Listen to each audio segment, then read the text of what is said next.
classic.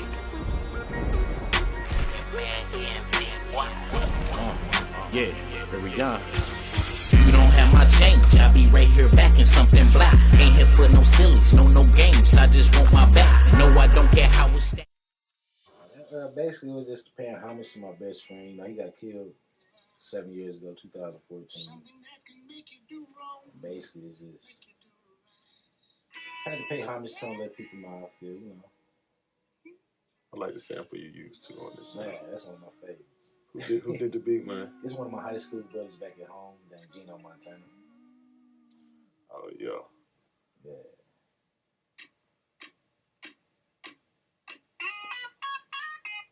shit, where do I begin? On the north side of Flint, pocket full of money, we just hit a lick. You come from Flint? Yeah. Nigga still sick. How long you been in Nashville since you come from Flint? Back and forth, I've been in Nashville. Honestly, I started off in 05, back and forth. But say living here about 6, 7 years. 8 years, something like that. 8 years, 2021, so that dates back to like 2013. Yeah, I was back and forth before that. Just coming down, just trying to get a new view. I got a twin sister that went to TSU. And she started there in 05, right after Hurricane Katrina hit. Yeah. So then, after she came here, basically, I just followed just to see what it was like. And after that, Flint ain't got nothing up there. I mean, I heard stories about Flint. I've never been there personally myself, Yeah. but I ain't gonna lie, bro.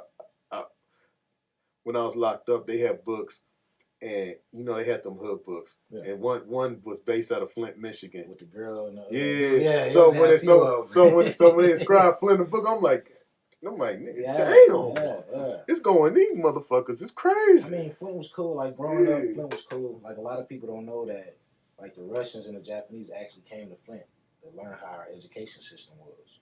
Because, you know, they made our education system great because Flint was an automotive town, like how Yeah. Spring Hill is. Yeah. They built Flint up for GM, and they moved people there, you know, so they had to make sure the education was good because they had, like, different multicultural families there and stuff. Yeah. So the Russians and the Japanese and other countries would come there and try to see how our education was up there and try to model theirs after ours. But after, I say the strike hit, and basically they realized they can go to Mexico and pay them $2-3 an hour to build the cars. It was over. That was it. Damn. That was That's it. fucked up. Like, because Michigan is a car state. Every city in Michigan damn near got a plant. Yeah. You know, The like, GM plan. Right? Yeah, like, you know how Spring Hill just got that, like, damn near every city up there got a plant. I know you're talking about because, like, I grew up in a small town, too, before I came to Nashville. Yeah. I grew up in Clarksville because my dad was in the military and stuff. Oh, yeah. So, yeah. and you had two options. Like, I saw most people, like, join the military, go get a factory job or something right at high school. And you didn't see them, like, college. You saw some go to college, but those towns have certain options. Okay. And it's like, and that ain't fair, but you come to bigger towns and cities, you see the more options of the careers that what you can actually be. That's how Michigan was. Like, everybody up there knew how to work on cars. Because everybody in your family worked at the shop. Somebody in your family worked at the shop. Auntie, uncle, cousin, somebody. Everybody got at that shop. favorite auntie that wants you to use them. That really want to use you to get that discount for that car part that they need. Like, hey, you ain't got one this month, ain't you? Hey, granddaddy still use my granddaddy discount to this day. To this day, we can't. He retired from GM. Yeah, that be coming handy when them car parts really be expensive too. They do. Cause the shop be charging like $600. That jump be about like $35, and you just like, I got the part already from the factory. Bro, like, it's stupid. You can even see it, like, you go to AutoZone, you get an air filter for $5. You go to the damn dealership, they $30 and $40. Markup. Yeah. That's a good name to put on it. Yeah, that's why I tell people when you go get an oil change, that's why they always offer you extra stuff because they lose money on the oil changes. So, dude. So that's why they got to sell wipers and oil filters and stuff. The filter be the hardest one, bro. No, you can't tell me every time you go get an oil change, they don't try to. They look now, bro. You could like literally tell them like, hey, bro, don't touch my filter. Nah, they gonna call with a flashlight. Hey, bro, you can't even see through it. No, it was crazy, man. Cause they gonna be like, you really say, bro, all right, please don't touch my filter. But even they doing it, they pull it up like, you see your filter look like a rat been living in here. Nah, the reason they got to because it's part of their 16-point check. You know what, bro? I wouldn't be surprised if what they was doing if they had a bad filter already put aside. Nah, think about this. Think about it. Nigga, you don't pull up high to get your oil changed. You ain't giving two fucks. They smell the weed in your car. You go down to the side chilling. They said, like, hey, they come to you and show you an oil filter. It might not even be yours. Yeah, nah, I used to work at the dealership. I was the air filter king. I ain't. Nah, it was probably people that did. I didn't. What if a nigga really did that for you? Think about that shit. It's possible. Look, I won't lie. They had air filters in the back of us that was bad. Yeah. But they didn't bring that to the customer. Yeah. They actually used that as a sample to show how, okay, this is a bad one, this is a good one. But I didn't know if they actually showed and said that was theirs. But yeah, you should have to. We had them. I ain't gonna lie. Right. I went to a mom and pop one. I swear to God, bro, they pulled one and say, it looked like a rat been living in yours, bro. I'm like, bro, it's been wintertime. I mean, bro, we done had rats because now rats do live in there sometimes because the stuff that they coat the wires with is peanut oil. Yeah. So that's why people wires get chewed up because it's coated with peanut oil. That's crazy. And that should be happening in wintertime too bad. Yeah, like it's bad. And then it's like if you see all the leaves and stuff on there, 9 times out of 10 that's a rat's nest. And they was basically just there because they want to be warm. Bro, we done had people come in there, their car was like, they couldn't, like, the acceleration was bad. We go in there and pull the air filter box out. Right. Niggas and stash weed. We just seen niggas stash weed and forget the shit was in there, bro. And their compression was low and they couldn't accelerate good in that motherfucker. Like, it's crazy. Bro, working at the dealership was crazy. Like, especially in the wintertime, you get the tires go low and then you gotta. Yeah. Like, people don't know you gotta raise the cars and use like a heater to defrost they damn window washer fluid. Yeah. That's why people don't. You gotta add alcohol to it, so the alcohol don't freeze. So yeah, alcohol to the washer fluid. Washer fluid, and never freeze in the winter. So man, I'm a big fan of denatured alcohol too. Okay, that'll work. That stuff's super strong. So I tell you a little secret though. If somebody piss you off, you put Vaseline on their windshield wipers. Yeah. You ever get that shit off? It's gonna smear their windows. It takes forever to come out, don't it? But that's crazy. That's funny and crazy at the same time. I ain't gonna. People piss me off, right? Fuck it, nigga. Okay, I got your ass. But they ain't know what was going. They wiping their windows, not knowing. I got some female friends. They should probably just never see this part of this episode, bro. Because I know. If they saw it and I told them about this, they would do that shit for real. They'll wipe the window off and not knowing it's on the wiper, so it just keeps smearing. Bruh. They ain't gonna be able to see. It's like seeing through a fishbowl. Bruh, this little secret, that shit piss people off. Little shit. Man, that's crazy, man. Man. Cause yeah, we're working on cars my whole life. My mom and stepdad owned a used car lot up there in Michigan. So that's how I learned. I used to paint cars and do body work right there in the middle of the parking lot. Like we didn't have of a shop to, do it in. So we do it right there in the parking lot. Sometimes you'll have leaves falling in the paint. You'll have to rescuff it down and paint it over and all that. Y'all do the paint job outside. Oh, that shit, yeah. Like, it's smooth, man. Y'all did it outside. Michigan is a mother. Like I said, as far as the cars and everything, man, just doing that shit my whole life, man. My question, I got one question as far as the hustle in the different environments in Nashville and Flint. What are the difference between the hustle culture and how niggas really be getting that shit? Now, I do realize. Because every city be different. It's different. I do realize, and it's not a shot to Nashville or nothing, but I do realize a lot of people from out of town do come here and make a career out of themselves. It's actually on the backs of people that's from here. Yeah. And it should be the other way around. Like, the people from here should actually be making their money off the backs of the people that's visiting them and not from here. So I do realize, like, the culture is different. You just got people, like, they just, the thinking is different. Yeah. People, like, I come here and it's just like, I don't know, from up north, they got the boss mentality. It's slower down here, so you can actually able to just chill. Like, Luda came out with the Southern Hospitality song. Yeah. And that shit true, because up north, they, Yeah. You're not about, down here, you go in the middle of the street and just hold a conversation with a total stranger for an hour. Yeah. Talk about anything. You ain't doing that up north. Nah. Like, up north, more like, brother, who you know? Did I grow up with you? Oh, nah, bro. I know, because I look at it as like, man, I don't know that. And this is from personal experience. Mm-hmm. Like, if I would go up north and I saw someone that I ain't know, I'm not going to ask them for directions and everything and shit. I'm like, man, usually I'm going to go up there with somebody I know and an escort or some shit that I like take me around. But they will give you the wrong directions if they don't know you before they give you the right direction on some petty shit. Because I ain't going to lie. It's like, we do have Southern hospitality down here, but at the end of the day, you still got to feel a person's vibe out and see if they going to fuck with you or not. You can't just be like, man, let's go ask them. Like, nigga, you feel this vibe? Well, at least they give you the chance to feel that vibe down here. They don't give you that up there. No. Like, they not even about to talk to you. All right, look, I know, I ain't been up there, but I know you probably walk down the street and just sense that. Just walking down and like, He'd be like, man, your Right. business is your business. They business, they business. Right, like, Type shit. Pretty much. And if they don't know you, they ain't grow up with you. Like Drake's no new friends. Like they literally don't do no new friends up there. Like, so I mean, I just love it down. The volume is different. Everything like the culture is different. Like it's more accepting down here. Southern hospitality is one of those things, and you know, it extends even from different like races and cultures. Yeah. To down south. I mean, you got some motherfuckers. You go to their house. And down south, they might hate you, but they'll still give you a cup of tea. They'll still give you a cup of sweet tea. Yeah. You're like, I can't stand that motherfucker, but still make you a cup of sweet tea. I would say up north, the thing is like, as far as like the people that don't like you, say like the racist people. Yeah. They'll let you know they don't like your ass up there. Nah, bro, get the fuck on. Whereas, like you said, down here, they invite you in the house, they'll cook for you and all that, and then like, so you know we don't like you, right? Yeah. Right. But we don't want to see you go hungry. Like, all right. What the fuck? But yeah, I realize they more accepting down here. They more like they give you a chance down here to do something. That's why I got them records out there like that. Okay. That's why Richard Pryor can always look that was back. the first one I seen. That nigga's crazy. Hey, and Denise Williams always has that look like, you sure you want to say that shit? You got some classics up there too, man. And Sidney Poitier, Bill Cosby, JJ. Man.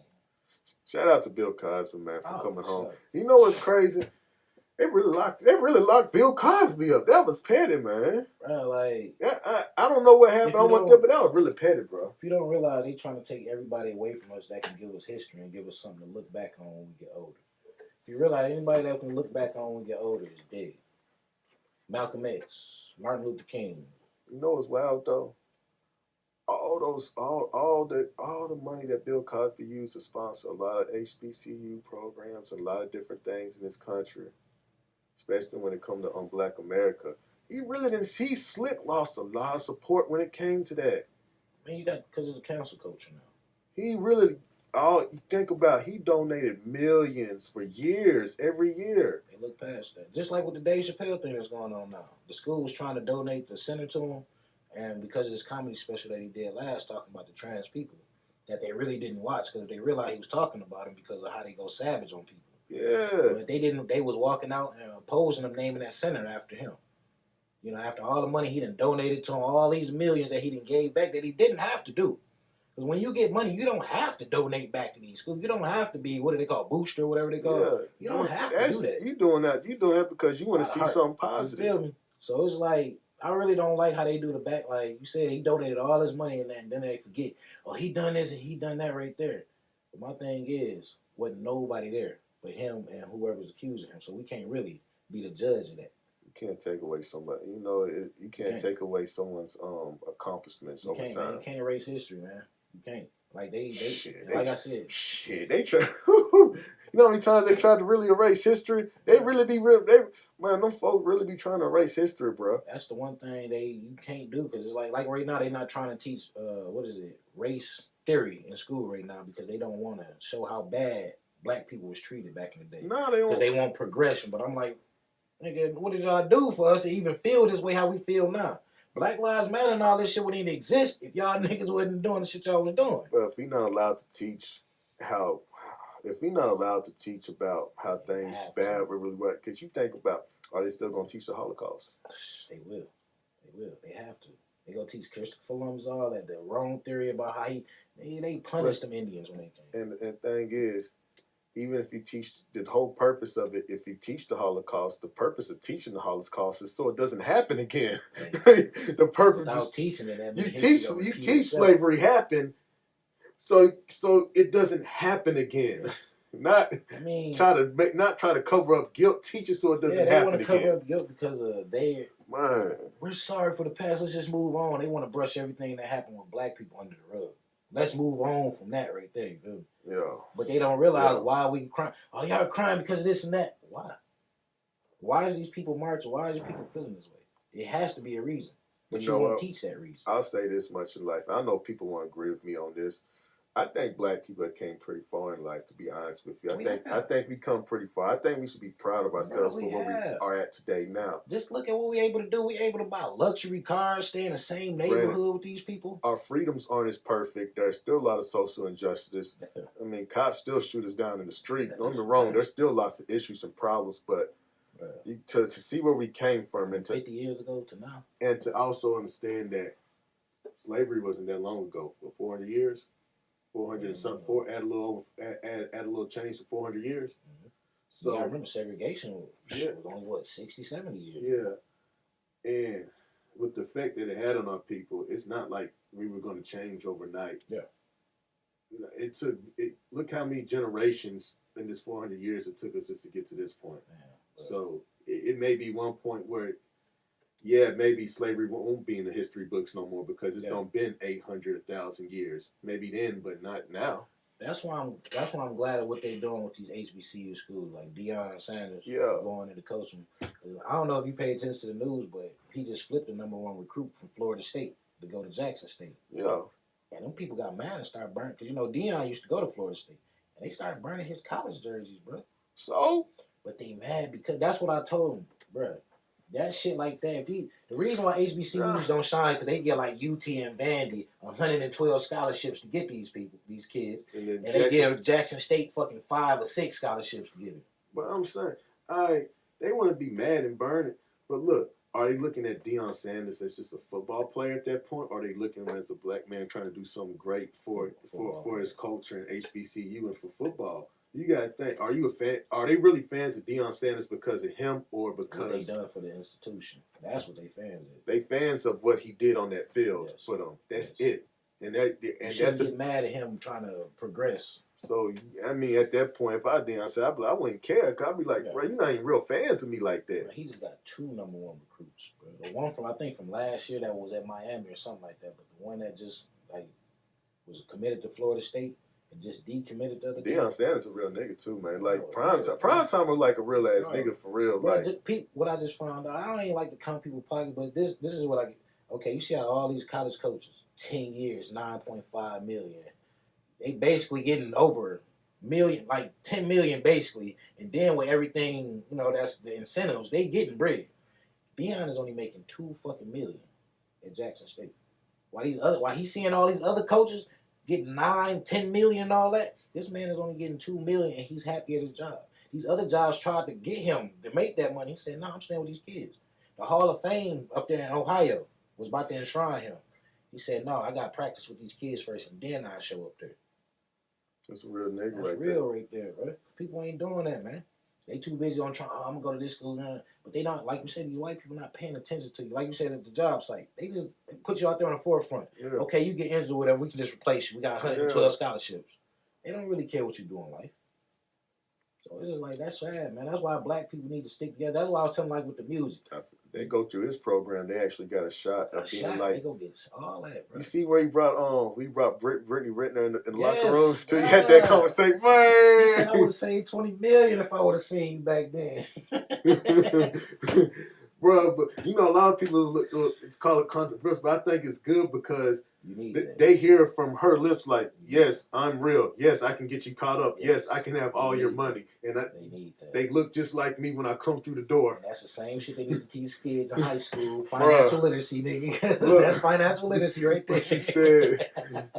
Man, when I come around, that you must have a budget and know how to cut that budget off. Yes. Nah, for real. Yes. When it comes to that type of things in life, you got to have a budget for that and know that, all right, I can't afford that like that. That's why I tell they need to teach them. That's why they go broke when they get to sign these contracts. Because they don't have a plan together. They see this money that they ain't never seen before. Man. Spend it. Oh, let me take care of such and such. Bro. What you said. There's only so much you can do. Even, they say, even if they gave you $1 million today to go really do something spectacular on the contract, once you get the $1 million, I heard that it's still not even really $1 million. Nah, the tax will eat that up. You get like 700 something, 600 something. And then at that point, really, now you're around other people, but guess what? They got about like 100 times as much money as you. So you really you still the brokest nigga in the room. Even with $750,000 in your pocket, you still the brokest nigga in the room once you get in the door. Athletes, they pull up and they see like how Kobe and them used to pull up in them Ferraris. Yeah. That's how they said they went broke. They was trying to keep up with Kobe and them. Who? Like the other NBA players, like the younger players. Like say you see a veteran in the league that's been there. I mean, he can afford that shit. But you a rookie or you been there a year or whatever. You got that shit on lease. Thank you. And you pull up like that, next thing shit getting repo because you trying to keep up. You don't, like you said, you don't want to be seen as the brokest nigga in the room. Yeah. So you gonna pull up the match Kobe. Like, come on, bro. That shit ain't real, bro. Nah, it's just like, cause Kobe didn't even pay for that with basketball money. They probably gave him. Yeah, I say, they probably gave him one. When people get rich, they just give them shit. I'm like, yeah. They probably gave him that shit so he could tell you that. You feel me? He's like, yeah, it looks nice, don't it? Yeah, I'm like, yeah. I paid this, but no, damn what they gave that shit to him. But they gave you that shit so they can make me buy one. Yeah. Crazy ass. That's what it is, man. Marketing like a motherfucker. Yeah. Yeah, they really want. When you see a lot of famous people that really get stuff, like bro, they give them that stuff for free to market to us, man. My stepdad had his niece. She used to do like the dressing at the music videos. Yeah. Like this when Mobb Deep first signed with G-Unit or whatever back in the day, and they did a video, and all the fur coats they had in the video, they just got rid of them, and she sent 2 of them home to my mom and stepdad just on some. They was real fur, like you said. They was just marketing and didn't want to just promote the shit. Sent them home. They was throwing them away after the video shoot. So like these, like that's why I tell them like y'all spending money with these high ass, but they don't care. They don't give a fuck. They don't give a shit, man. They rich as fuck. Like Cristal told Jay-Z, I don't want nigga lips on my bottles no more. That's why you don't see him promoting Cristal no more. I see that you got your logo on your shirt too. Man. Yeah. So, I'm trying to get that off the ground, man. It's well, something. I mean, anytime anybody has their logo on their clothes, I believe in self-endorsement, all that shit, and self-awareness to brands, all that shit, because I ain't gonna lie, some of the best shirts I've got, like, recently, I've been wearing a lot of merch shirts. Yes. That'd be the best. That's the people that actually pay attention. That's why I tell them, you gotta invest in yourself. You have to, man. Like, no shot to these local rappers or nothing, but you have to invest. Quit these YouTube beats. Quit these these free ads. You have to invest, bro. Like, put $500-$600. Bro, music is expensive. It really is. This shit is expensive. It really is. Nah, it's really slick. Even like, man, bro, when I DJ, it's still expensive for me to invest in myself and doing stuff. Advertise, like I tell, like Master P said, you can have the talent there, but 20% is the talent, 80% is the motherfucking advertising and marketing. You have to have the money for that, because you can say a bunch of words like, and that's why people scared to invest in it. Oh, I gotta buy this. Bro, you have to. You got no choice. Like, basically, it's backwards, but you have to buy your way into the music industry. You really do. I mean, but you have to buy. But you got to think about it. If you start any business, you have to buy your way in anyway. What is licenses? So I mean, why wouldn't you have to? Even if you treat yourself as a business when you start creating your music and try to get money off of it. That's what I tell them. You're a brand. It ain't all about music. You're a brand. You're selling yourself for people to invest in you. Why should I buy your shit like this? You're not even investing in yourself, so why should I invest in you? Yeah. The investment is real because you have to. Ain't no, most people. I ain't gonna lie. Most people got, when it comes to music industry shit. It's really like drug dealing instinct, because most motherfuckers want to see a flip on their money. Yeah, I'm just gonna be honest. Niggas gonna be concerned. Niggas with the deals, with the money coming, motherfuckers want to make the shit work. They really want to see their money flip, bro. I was like, when they sign this advance, as long as they get their money back, they don't care. Like, of course they want you to sell $1 million. Right? Yeah. Everybody want to sell $1 million, but they get that $250 they gave you back. There's less friction. We'll work with you. But you got these ones who get in the industry, get these deals or whatever, want to buy shoes and jewelry and all this shit. I tell them, and then they tell you to go independent, but I was like, you don't realize the biggest artists in the industry right now had deals. 50 Cent, T.I., Jay-Z, P. Diddy. All these niggas started off with deals. You just got to learn how to work that money. You got to... They all got money up front. You okay? What happened? They got money up front. Learn how to flip it. They all got money up front. They all got money up front from them deals. And they really flipped it to the extent of, all right, well, we're not just going to go buy a whole bunch of clothes and go do a bunch of... you got to think, when they went on tour, in the budget, there was money in the budget for, all right, we need clothes for tour. Yeah. There's budgets for all this different stuff that you see happening. Yes, you don't have to just go out of pocket. Yeah, spend your money, so they don't know. Then, I'm telling you what really made 50 Cent, like, really get there. When they did that first G-Unit tour. because it was funded by Master P. Yeah. It was funded on a loan from Master P. Yeah. But then that tour made a lot of fucking money. Shit, that tour made Buck even make Young Buck a lot of money. That was a high selling tour right there. That was my pride. Like, I fucks with Buck tough. I just wish he would have fucked with Cashville better. When he got that Cashville Records deal. Yeah. Like, that's why I told people, that's why when 50 let him go, he fell so hard because he didn't look out for Nashville when he got on. Like, if he would have got that bag and signed a few niggas from here, when 50 let him go, he could have still been popular. All right, well, y'all let me go. I'm still do my thing. I got my homies in the field. It is. But he really ain't had nobody else to come to when he... It's one of those things, man. In everybody's career, you're going to have decisions you're going to make. They're going to be hard decisions to make. But they're all going to come with consequences. It's whether it comes to finances, personal shit. We all make different decisions every day that map out how we going to end out. Yeah. Try to make the best ones.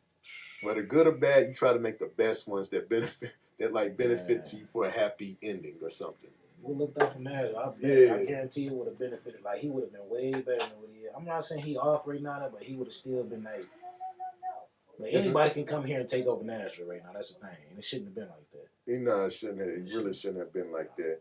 Because, it really does feel like rap-wise, Nashville's up for grabs. It is.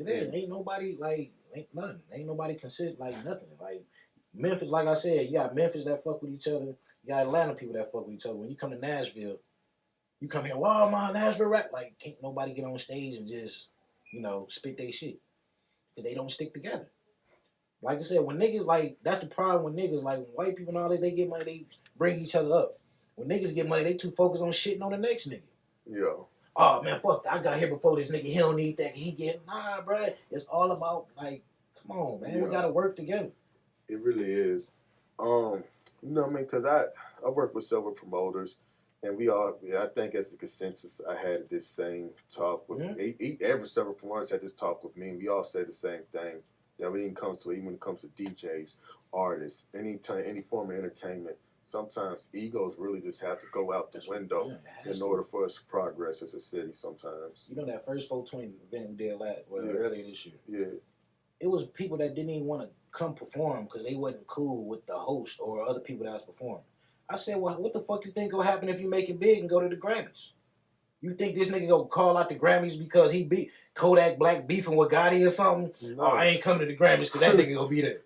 No. Bro, you gotta put that shit aside, bro. That's the problem. That's what I seen. That's the problem around here. Man. Yeah, because guess what? No matter you like that person or not, guess what? You show up to the event, that's a check. That's a check. But so you gonna miss that bag because you don't like this nigga? And the thing about it, you show up to that check and and if you behave, guess what? Get moved. They're not gonna knock you. They're gonna try it again, and you're gonna maybe get another show. That shit disappointed me. I was like, you really not gonna show because you don't like this nigga. I was like, okay, but you trying to be an artist in Nashville. It's a lot of. What about these shows you go perform at? You don't like the other rappers, so you not gonna show up? Man, that's crazy. These egos is killing me around this motherfucker, man. I promise you, dude. Yeah, and I would say, man, with the ego thing, man, I think what it becomes over time is like, sometimes, man, we just have to put all aside our differences and regardless where you like, you're right, where you like a person, you gotta work with people. I done reached out to niggas down here to do features. I done heard people that try to reach out to niggas to do features, but just because you not that it nigga, they not gonna do shit with you. I bet the Future come hop in these nigga inbox and shit. Bro, hop on this track. But you know what's crazy though? As much as stuff that goes down in Memphis, they'll hop on each other's songs quick. They might be beefing the next week, but they'll hop on each other's songs. That's the crazy. Real talk. They can hop each other's song and be beefing 6 months later. Same shit in Atlanta. Nashville, nah, bro. I want that. They're not even beefing. I just don't want you on my song. I'm like, damn, nigga. I'm like, what the fuck?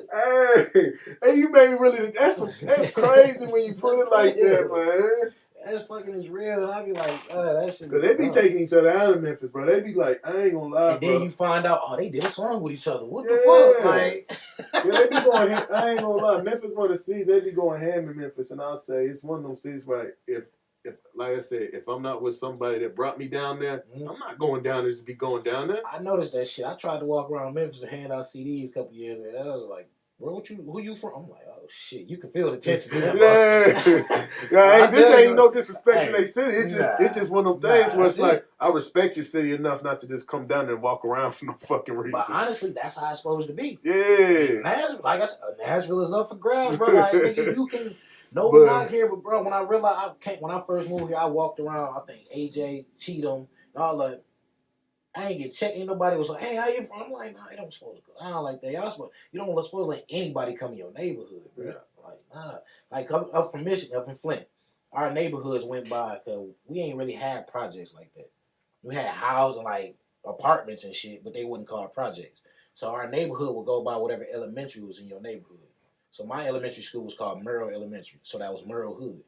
Nigga, Pearson Hood. Y'all named them by elementary school? By elementary school. That's crazy. Yeah. Bro, so you come to Merle Hood, bro, you cannot make. I know you cannot make that shit. That gotta be really. No nigga can ever make that shit. Man, every neighborhood in Flint go by out of elementary. Yeah. Pearson, Bunch, Gundry called Gun Hood, Merle Hood, all that. They stuck together, bro. Like that was it. Wow. Went by the elementary. That was your hood. That's crazy. And it's still like that to this day. I know it. I think a big part of here too, man. I think what really did things, gentrification did it for Nashville too, and Nashville's hoods.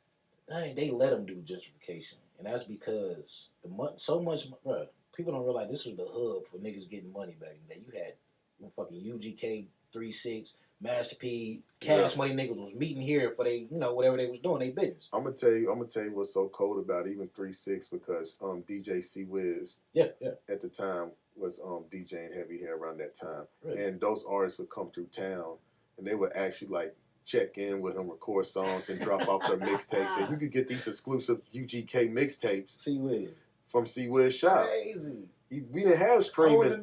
We didn't have streaming or none of that stuff back then. Yeah. You just had to go buy CDs. Okay. So if you wanted like that real UGK mixtape, you had to get on the CD. You had to go to C Wiz shop and get it instead of going to Houston. Where was your shop at?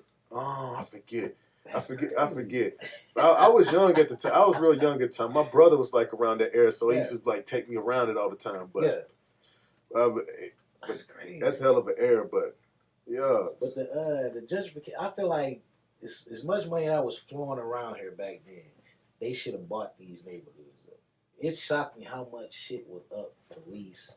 And all, like when people came through and bought shit, it shocked me how many people was just shocked that they shit was being sold. I'm like, I thought you owned it. Subconsciously, so because it's like a running, in the world it's like a running joke. Yeah, you basically got a gentleman selling weed to the person that just bought his grandma's house, but in the same token, that gentleman that was selling that weed should have been stacking his money that year so he could buy his grandma's house. Yeah. So it makes you think, all right, are you just hustling just to make that money right now? And if you are, what are you really saving it for? Because something's going to come eventually. So you need to know where to put that money, know how to use it so you survive the next round. So that's why I feel like gentrification shouldn't because they coming in the hood. You feel me? Like they. Bro, and then the houses they building, it's not even fucking. They putting 3 houses on one lot.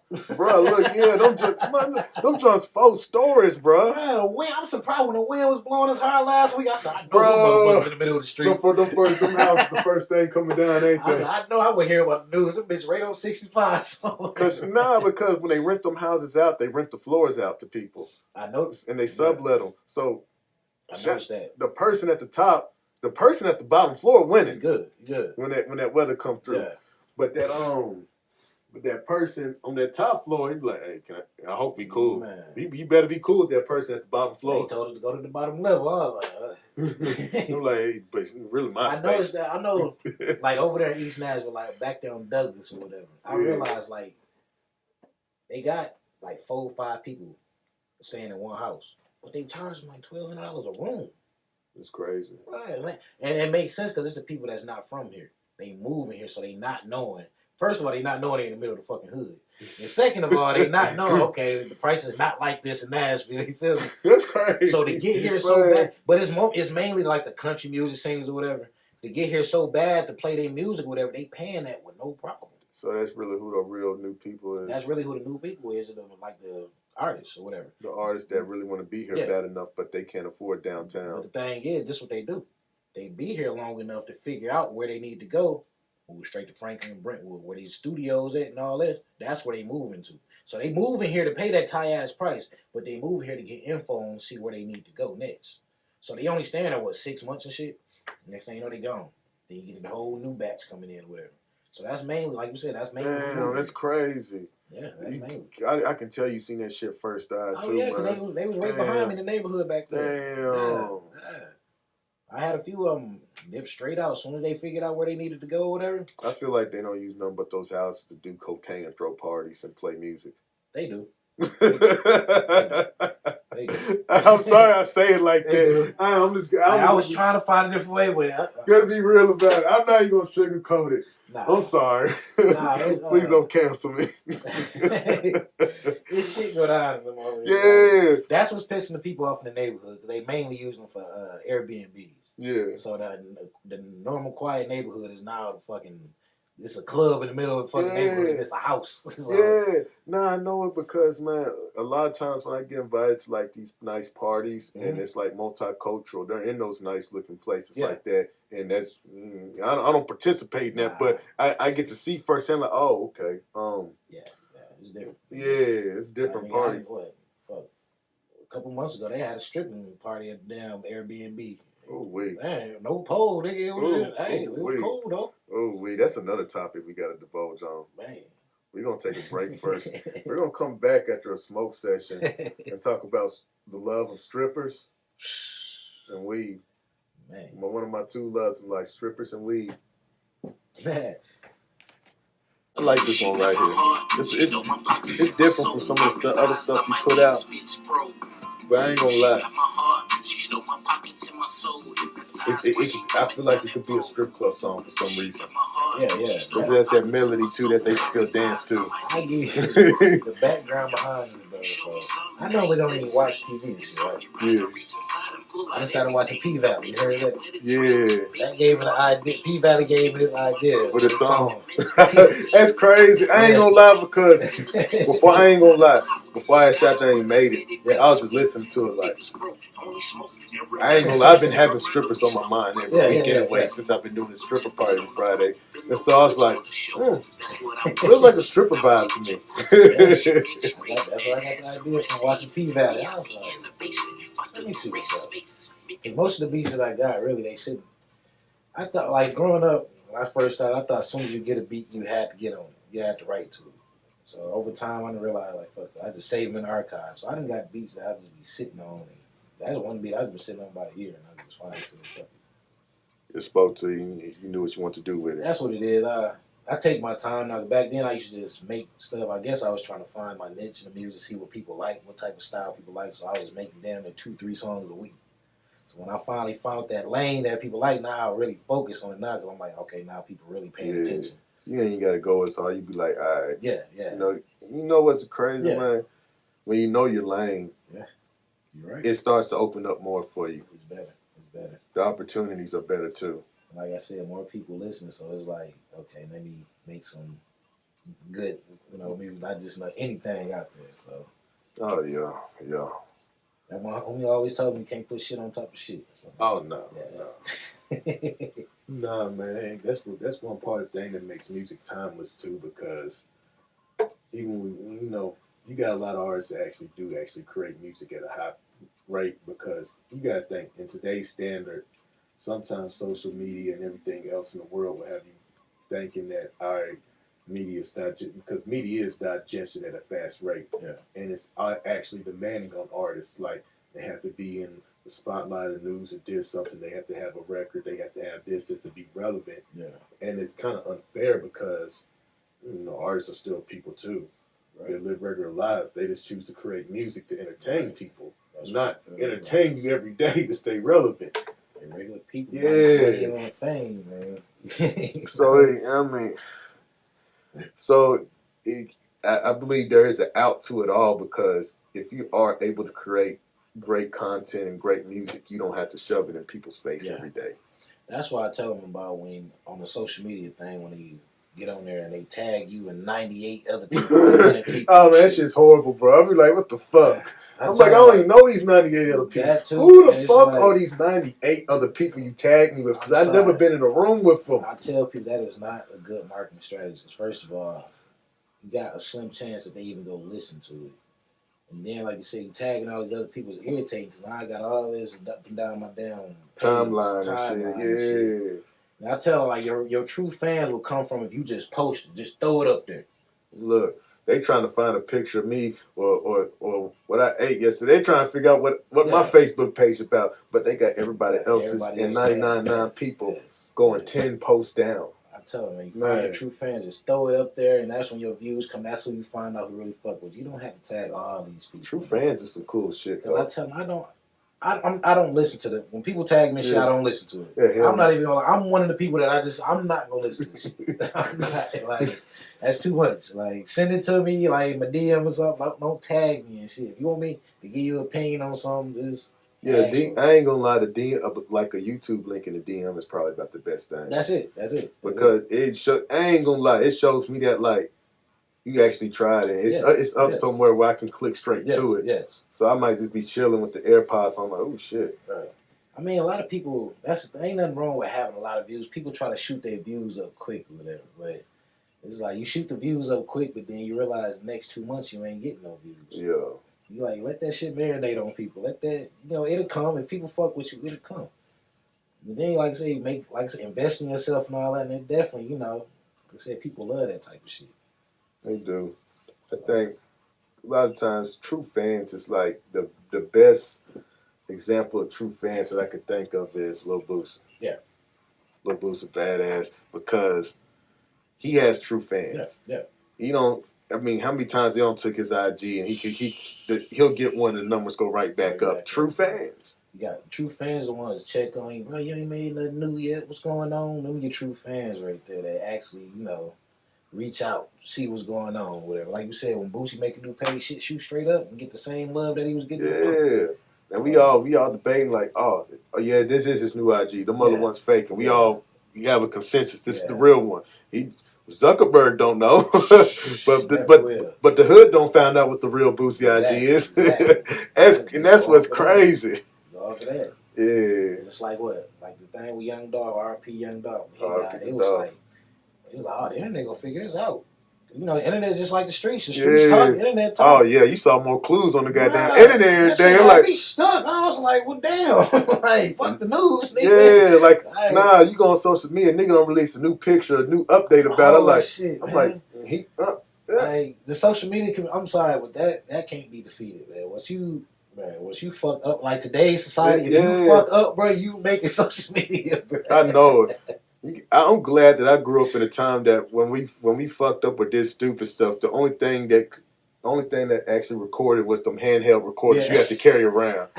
Niggas used to actually record fights in high school like that. Yeah, put the tape in. You like, man, bro, for the fight such and such. There's some nigga, I don't know whose camera he got, but he don't show up to the hood with a camera. Just to see, man, bro. Right.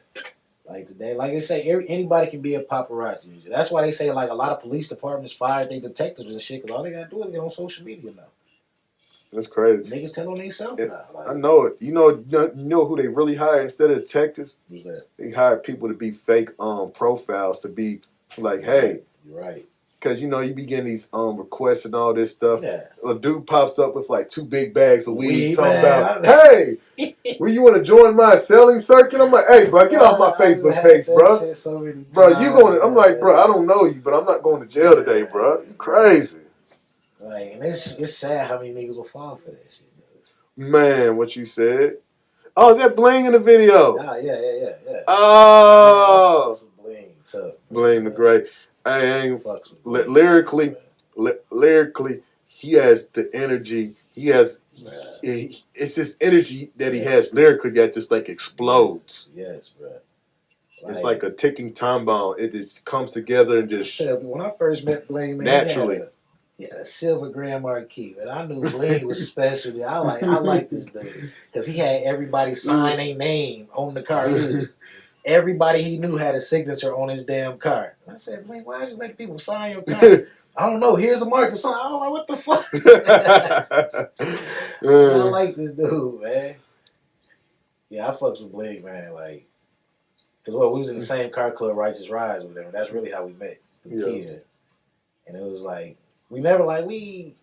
I don't think we did one song together. We ain't released it or nothing yet, but I just like the lane that he going. I'm like, I can't keep up with Blink. I'm just gonna say that. Like, get on the track with this nigga. I'm like, I know. I'm like, do you breathe when you rap? That's what nigga right there, man. I know it, but he has that energy. Cause like I'm looking, you got the apron on in this video too. That like man apron. I'm look. Are you back? Hey, hey man, what is you cooking in the kitchen dressed like that, bro? You is not dressed to cook anything in the kitchen. Shop. I'm on the pizza shop. I'm delivering pizzas. Bro, you got an apron on and you is not dressed to do anything with them pizzas in the kitchen, bro. You got on a fresh white tee. Man. Glasses. Yeah. If I come in and thank you for making my pizza, something wrong with me, bro. That was a video I first did for myself. I just started learning how to hard right there. Edit and do videos. Yeah. That's hard right there, bro. I bought a program fucking years ago, and the laptop I had couldn't hold the memory for it, so I had to get one of them gaming laptops. Yeah. And I just I just started pretty much telling me, let me shoot your video for free, basically just get myself out there to see how to do. Man, that's how it works too. Like you'll get your skills polished real quick like that to about 4 or 5 jobs because you'll get you get your own whole little routine down. Yeah. That's my thing. I try to help out others, man. I like the events we be doing, whatever. That's why I get other people to perform, and I just take the back seat. I just rather see y'all shine and make it, whatever. Like, especially like Bling and Coco the Queen. Like I really love what they doing. So, and it's like I hate how the club scenes is with the local artists. Like they only let them do shit on Wednesdays, Thursdays, Sunday nights. You know, instead of them prime time nights and shit. You know, it's crazy, man. You think if artists were actually say. Not as many artists that they have performing on the Wednesday nights, but say you take 2 artists and you make them just a prime thing on your Saturday or Friday nights, and you actually just that's what I'm thinking. And you actually pull a local rap. You pull 1 or 2. You pull 2 local rappers at the most. Yeah. And you just have them be that spotlight. Let it be understood from the beginning. Not everybody can't hop on this shit. You only spotlight 2. Yeah. Like for real. That's exactly what I've been thinking. That's why I wanted to find a little place to rent out or actually buy. Because start that type of shit. Because in so much a way, though. I mean, I think when we put so many artists in a showcase, it's like they're all fighting for a spotlight. Yeah, so how come more like a talent show? So how come we can't just just spotlight 2 of them, man, and just rock it out the rest of the night with some other shit. That's why I don't like going to these little events that they be having with the artist competition. It's too many. I'm like, the judges can't keep up with all these damn artists, man. It is, man. Like they really can't, man. It's just. Like you said, 2, 3 at the most, whatever. I admit I shot back off showcases myself and having multiple artists perform. Yeah. Like I really just want to go back to real, like just regular entertainment. To be honest with you, maybe we can incorporate an artist or 2, but regular entertainment again. That's it, man. Bring it back. It's like said, when all them people performing, people get tired of seeing it. Like, man, I'm tired. You know, most time people don't even want to see people. They want to hear music in between and dance and shit. Some people want to dance, have a good time, man. I'm gonna be real with you. Like the basement parties we was talking about, bro. You tell me like, motherfuckers Slick really want to do some good, bro. At a certain time, motherfuckers really just want to have a good ass time and do some shit like that. They really don't want to go out and be bothered by a bunch of shit, be marketed a bunch of shit. Man, as long as they ain't got to worry about their safety, bro. They can go out and have a good ass time. That's the perfect night, bro. Like, people just want to meet people, have a good ass time. Don't have to worry about getting shot at. They just want to make it back home. Yeah, and that's the shit. Like, that's the shit I hate, man. These motherfuckers, like, especially like with rappers and shit. Like, you go to these country shows and shit. Everybody, like a country, Jason Aldean can walk down the street right now, get untouched, unscathed. But why when a rapper walk down the street, he getting robbed? You got to start a fight, like. I don't get like what this genre of rap, why I gotta be associated with violence with every fucking thing you do. Oh no. And then these niggas starting to get locked up and getting out and making these first day out videos. I don't get that shit. Like, what are you glorifying going to jail? Like, they created the first day out. Yeah, everybody is doing the first. Even old girl from City Girls did a first day out. Fetty Wap did one. Is it a challenge? Did it become a challenge? I don't know. That's crazy. Gucci did it. I mean, okay, that was cool. But then Fetty Wap done everyone. I'm like, bro, we do your own trend, be original. I'll say this much. Man, you know, you right, be original on that shit. Yes. But a lot of those artists that you mentioned, they got famous following trends. Right. So they gonna keep They following. gonna have to follow that. They ain't got who. You know what's crazy? They come in following trend, and the moment they try to be original, they feel some type of way because they might not get accepted as original. But it's hard to accept them as original when they came in as a trend because you got to look what is their fan base. It comes from a trend. I'm gonna give you a prime example. I always go back to Boosie Badass because I ain't gonna lie. He probably one about down south. He probably one of my favorite artists of all times, bro. He made a Boosie Blues album. Okay. Where you know how the style of Pokey Bear got his songs for the old school people. Yeah. Bro, he did a song with Pokey Bear on there. Pokey Bear did a side piece, right? Yeah. Yeah. Boosie had a whole album of that type of vibe. Damn. And it would amaze me about it that he was talented enough to actually just use his own voice and like, I'm gonna feel and blues this thing out like this. Yeah. It was him. Original shit. Yeah. So Original. And it wasn't that he just found a style. Nah, he actually applied. He actually applied his lyrical system, into singing all those different songs. So it's like when you see artists that come with that ride a trend and they want to say, "Oh, look what Lil Boosie did. You think I can cross over and do that?" Nah, you stuck in this trend lane. Trust me, these type of fans don't accept that.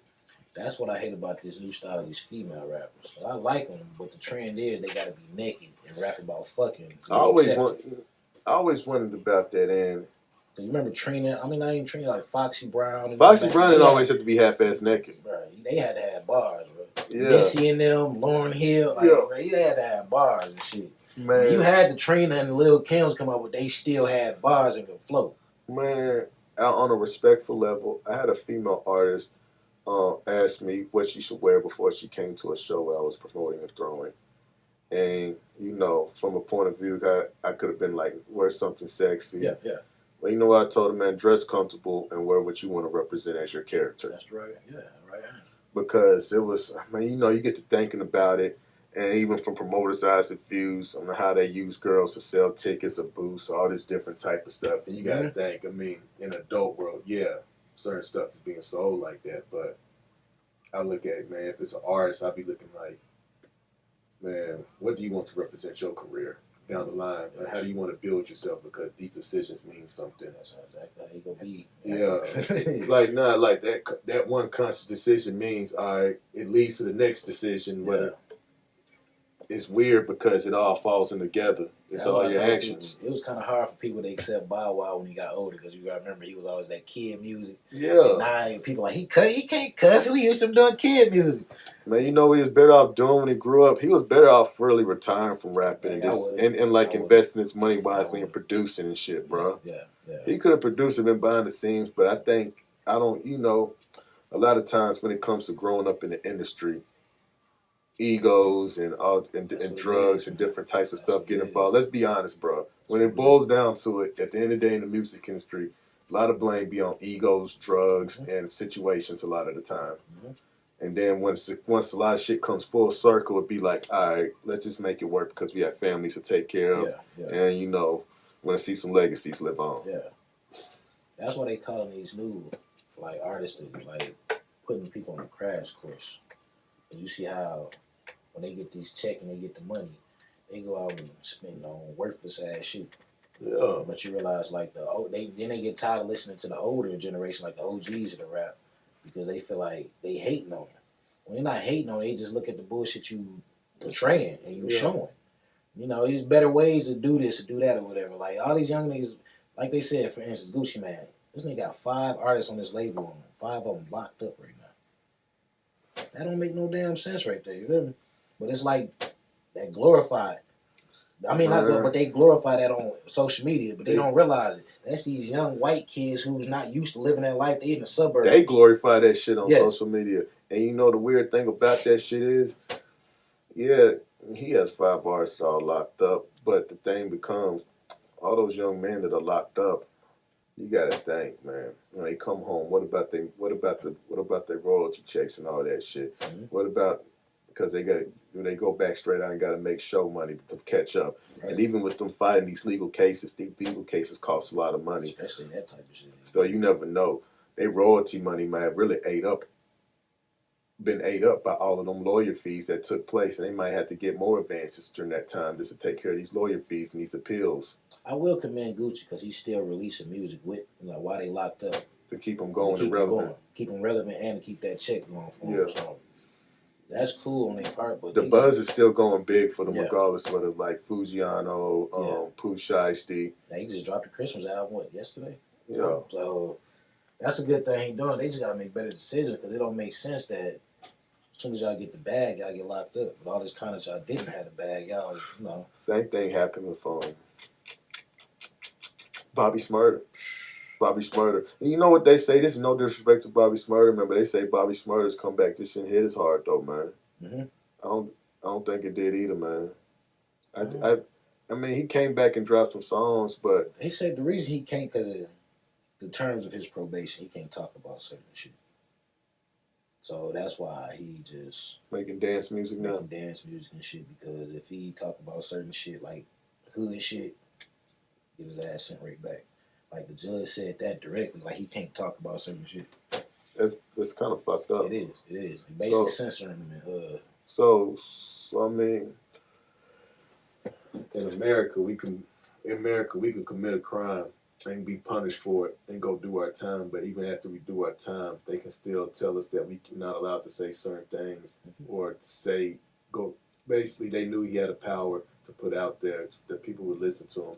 So basically saying, this type of probation we have for you is you can't go out there and be yourself. That go back to us not having black leaders, bro. Every time we have somebody that lead us. But you got to think though, even I'll say, man, even if they don't want you to endorse certain things, but if I can't say certain things like this, how do you expect me to be my genuine self? And it's just entertainment, bro. That's all it is. Yeah, I was actually looking for his comeback to be hard because I ain't gonna lie, I still spend hot nigga in the club all the time. Nah, he wanted to, bro. That judge censored him quick. Like that was, that hot nigga was a hard ass track. The judge did that on purpose because he knew that bag was coming, bro. He knew that bag was coming, bro. Because all he had to do was drop another hot nigga or something like that, bro. That nigga could have dropped a remix. Yeah, motherfuckers like, yeah. Motherfucker gonna be in the club on the first day, yeah. He could have did the same song. Bro. Oh my God, you so dope. Like, now I'm like, for real, even after all that time he's gone, bro, I swear to God, you can still play that song and bitches in the club will still jungle. That was a hot. That was. You know why? Sad though, because his song was only out 3 months, bro. You know why strippers love that song too, bro? Why? Because he got this one part of the song, and if you ain't spending no money, get the fuck up out my trap house. Strippers love that part right there, bro. Damn, man, that's the thing though, man. They get that bag and go straight to jail. I know it. And that's the meaning of you work this hard just to. And you stuck in a position of where, because. Get me wrong, he'll make money, but he has to make the dance records. So you know what's crazy? He gotta step out of his lane. And I can tell he's trying. He's trying, but he ain't found. He ain't catching it. He gonna catch it, but it ain't his style. So he gotta. You know what he need to do? He need to do an Allen dance song. Bro, in this day and age, anything can go viral, bro. Yeah, he needs to do an Allen dance song, bro. Anything can go viral. I swear to God, if he did an Allen dance song, he'll make it. Hey, never know. Allen dance music is the one type of music that we as black people accept from even our hardcore artists. Right. Because we like to dance. Let's just admit that shit. That's it. We only give a fuck you ain't talking about killing and shooting on the Allen dance song. I'm like, oh, you got my leg ready and she wanna dance? Yeah. Even the hardest nigga, once he hear a good Allen song. Right, Like, bro, like, we set the trends or whatever. Yeah. Like, they copy it. Like they said, Nashville is the music city named after the Jubilee Singers and Fifths. And country music. Legendary. They ran with it, bro, and made it they music city, you feel me? That's why I tell people, like, Nashville is the capital of music. Like, this is where niggas cash their checks. Nigga, 5 fucking minutes away from ass cap and BMIs down the street. Ain't no reason Nashville shouldn't be on a rap with any genre, bro. No reason. Double pause.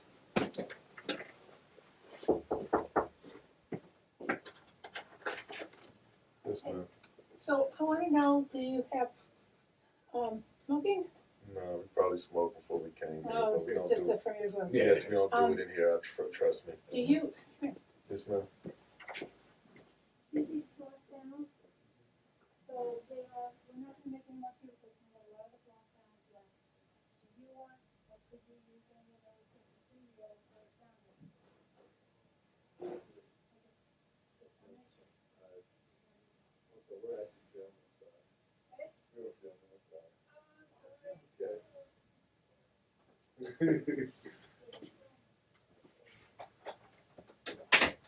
You said smoking?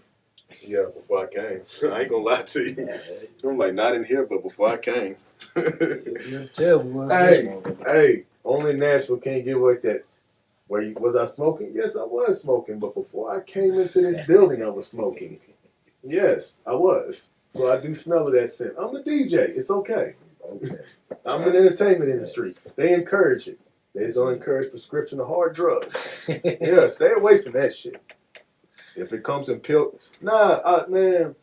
I had an OG back in the day, man. I'm talking about, bruh. This man taught me a lot of shit I know. When I got out of prison the first time, I used to go kick over his spot, and I buy ounces of weed from this man. Mm-hmm. And he just sit in his house in the garage, watch Cowboys games, NFL Sunday ticket, got red zone, all that. Man, and sell pills and weed all day. Okay. And I was like, man, dude, you a cool motherfucker. And he would teach me about life and all that shit. And that's the problem, man. Ain't no more OGs out here. That's why these young dudes getting locked up how it is. One guy told me a story about some animals in the jungle. It was crazy.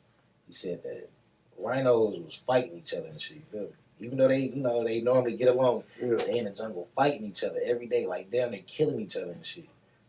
Scientists realized they put a male rhino in the jungle. After 2 months, that shit stopped. Which means that basically you convert that to the hood. If you put an OG in the hood and show these young niggas the right way, they gonna stop all that bullshit they doing. But you got the government splitting these families up because they letting females believe this welfare gonna take care of your ass. These food stamps and child support. As long as you kick this nigga out the house, we got you. I know it. You're not even allowed to be there no certain times of the month. Ooh, they come and do inspection day. You gotta go. You gotta move your shoes and your hat. Hey, man, let's take a duffel bag with you and take this shit and come back at the 9. Nigga, you feel like you motherfucking tribe. You on tour, nigga. I'm looking like, you know what? I'm not coming back for about 3 or 4 days. I'm just gonna go get a room, so I'm good. And that shit's sad how they splitting it up and the females sitting there believing that shit will work and they taking that little bit of shit from the government when the man in the house can actually give you more. I know it. More value towards being a father towards the children, the developmental growth, all of that different type of stuff. Man. But they taking that away and just we to give you the welfare. Okay, I can get food stamps and all that. Like, come on, man. Like, so families being split up, and then like I said, no more OGs in the hood. People had that, it'd be more. Yeah. The biggest lesson I was taught, he told me, any man-made drug is evil. Mm-hmm. Any drug that man made is evil. It is.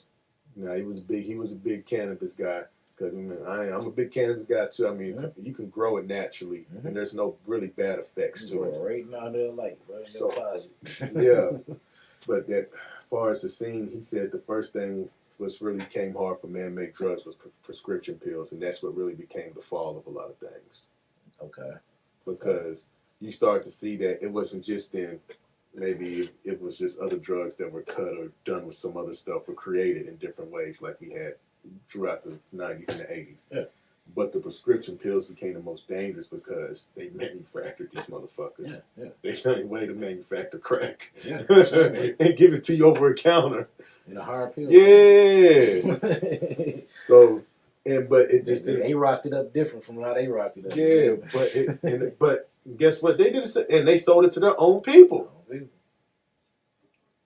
That's that big pharma shit, man. That's who's funding. That's who's funding this shit. They sold it to their own people. Like that's why they don't want marijuana to become legal because they realize they don't need this shit. That morphine, they don't need that shit. And they realize if marijuana become legal, they lose all their money for that shit from the pills and shit that they prescribe these people. The doctor industry, I don't even know what the proper name for it, but the industry where all the doctors and the pharmaceutical industry, that's the proper name for it. Mm-hmm. I ain't gonna lie, it's got to be a really deep, rich industry because I know it takes lots of money to experiment with these different types of drugs they come out with.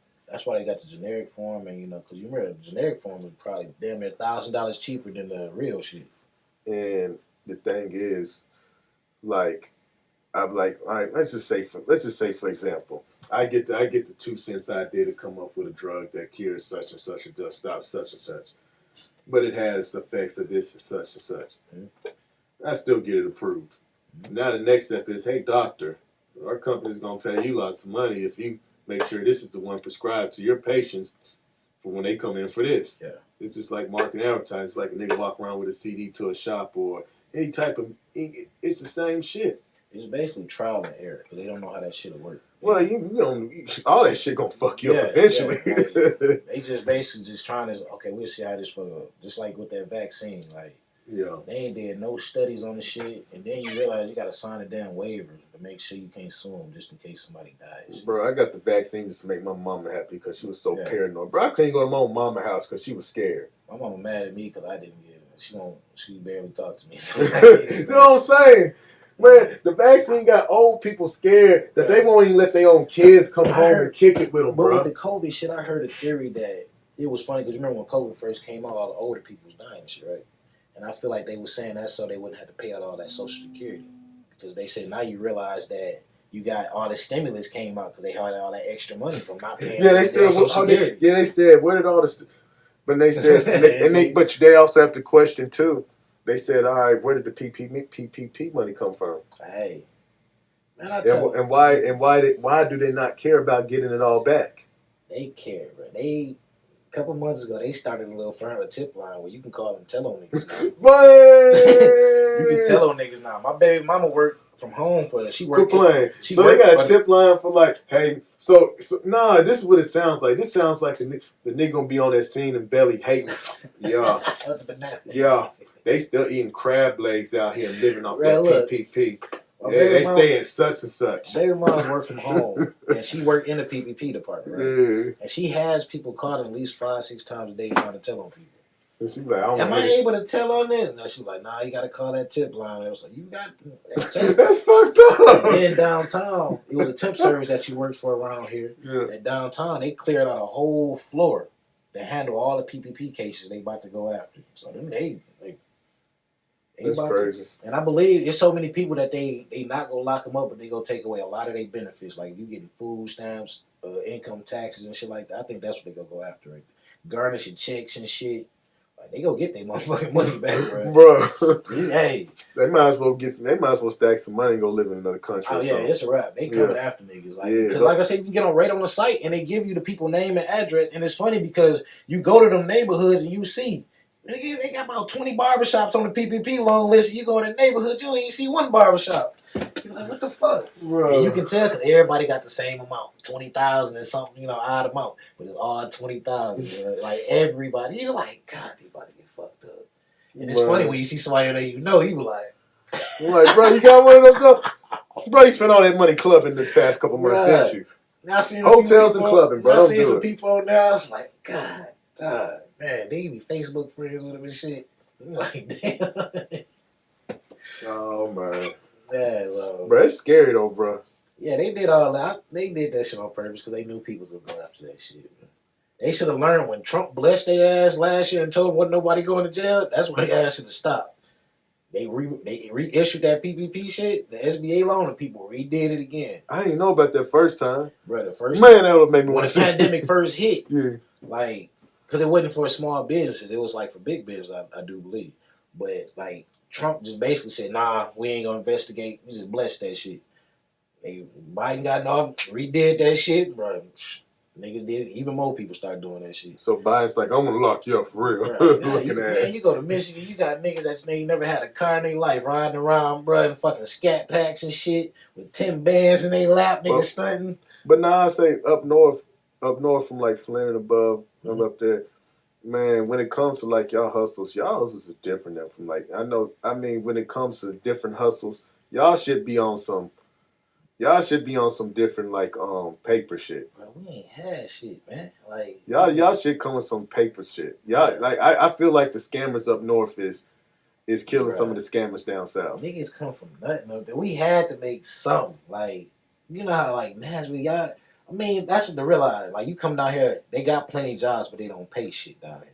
I mean, the jobs up north go pay you, you know, comfortable. You know, it ain't a lot, but it's straight. Yeah. So it's like, it's more opportunity when you come down here. Because like I said, they go pay you good, but it's like living in the country. There ain't shit to do. You know, coming from Flint, we had to always go to Detroit to do shit. Yeah. So nigga got tired, you know, you come down here and you like, okay, well, we see what Nashville, you know, we see what the South doing. Like I say, it's more accepting. You don't have to fight your way to, oh, how you doing? Like up north, you'll have to, hey man, since you know that nigga, can you go holler at him, tell him, you know, that type, like this nigga famous or some shit. That's crazy. Down here, I can just be like, well, hold on, let me go holler at this nigga. Like right now, you go walk straight to the DJ booth. You DJ Rico, what up, bro? I know. Up north, bro, what the fuck you doing? You know? Yeah, usually because like you walk in the booth here, like I'm really friendly about the shit. I'm like, what's up with you, bro? You're more accepted now. Yeah, but I'm like, nah, they ain't going for that shit. I feel like I walk up on DJ Cool up north, I might get swung on or some shit. Right. Like, know what you doing up here? Right, Cross the line. Like I said, but you can't blame them because they protect over their people. They protect them. I mean, they are down here too, but they up north, God, I know it. Like, yeah, that's how you find out your true homies. You can't say shit about a nigga up there. Bro, you talking about one? That'll start a whole fight. The nigga not even there. What's the difference between the stripper scene down here and up there? Well, I noticed here in Nashville, they can't get all the way naked. There's some law they gotta have a fucking license, like a stripper license, some type of shit here in Nashville. So a lot of them go out of state to strip and shit. But I realized like it's pretty much the same.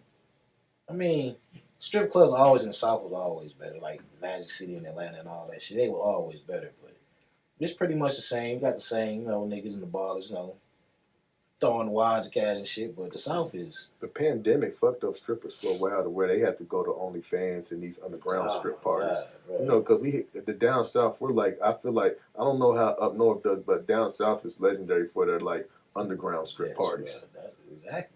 That's where we get it from. Niggas will throw a whole underground strip party. It's nothing but strippers for that junk. It's sensation be throwing stripper party. Like, man. Oh, Kilimanjaro, you remember that? Yeah. But I fuck with underground stripper parties, man. I do. Like I told you, the Airbnb had the stripper party. It's like, damn. That's just one of them things. It's natural down south to have a stripper party, and we don't. And you know what? Niggas even respectful to the strippers. Man, these new, I don't know if it was just where we was at, but I know there's a lot of these new niggas, like with the strippers, bro. Like, these niggas, they don't even be looking at the strippers no more, bro. They be on their phone the whole time. On their phone or talking to each other. The hoes be sitting there shaking their life away and shit. Man, that's crazy. Man, bro, nigga not even looking. I was like, damn. Well, these niggas getting a whole crowd with each other. This bitch standing right here dancing, and these niggas right here in the crowd. These niggas still in middle school. I was like, man, Do you know what the problem is? See, when I was 16, I was taken to my first strip club, and I was taught strip club etiquette. Mm-hmm. I learned a few things that night. I learned, one, you leave some money in the goddamn glove compartment. You lock them goddamn door. You leave some money in the glove compartment. You don't take all your money in there.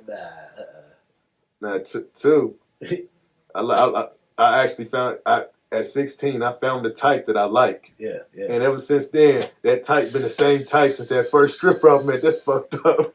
Man, when you find that type, it's a wrap, bro. I know it. Man. After that, now it's like, I know my type. Get off of me. Man. Bitch, you ain't shit. Man, when you find it's a wrap. Bro. You feel sorry for the hoes, feel like they doing something. Yeah. When you find like, yeah, that's my type right there. I ain't gonna lie. I fuck with toxic women, too. I love it. Toxic and ratchet. I'll be the first to admit. You know, most like most niggas be like, I want a steady relationship, all this stuff. I ain't gonna lie. I fuck with toxic women for one reason, bro. I know they gonna do something crazy every now and then. I know they gonna cuss me. I know some shit is gonna happen. I'm prepared to take that. As long as it doesn't end up with us in jail, I'm good. Yeah. I'll let you get that little toxicness out every couple months, man. These niggas don't realize they ask for them type of people, not the toxic ones, but the well-mannered ones they call or whatever. I can't. But the well-mannered, you scare me. I ain't gonna lie, 'cause I don't know what you capable of. They scare me too, because the shit is, they want them, but you realize the well-mannered ones cheat on them with the ratchet niggas and the hood niggas. No, you see,